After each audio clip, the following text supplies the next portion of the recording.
সম্মানিত এলাকাবাসী, বৈষম্য বিরোধী ছাত্র আন্দোলনের পক্ষ থেকে আপনাদেরকে অনুরোধ করা যাচ্ছে যে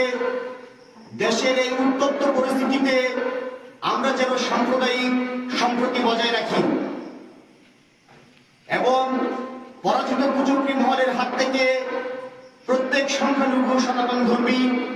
এবং জনসাধারণের জানমালের নিরাপত্তা দেওয়া আপনার, আমার এবং সকলের দায়িত্ব। তাই আমরা সবাই যেন সচেতন থাকি। একটি বিশেষ ঘোষণা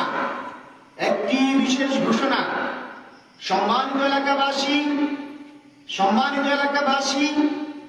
বৈষম্য বিরোধী ছাত্র আন্দোলনের পক্ষ থেকে আপনাদেরকে অনুরোধ করা যাচ্ছে যে দেশের এই উত্তপ্ত পরিস্থিতিতে আমরা যেন সাম্প্রদায়িক সম্প্রীতি বজায় রাখি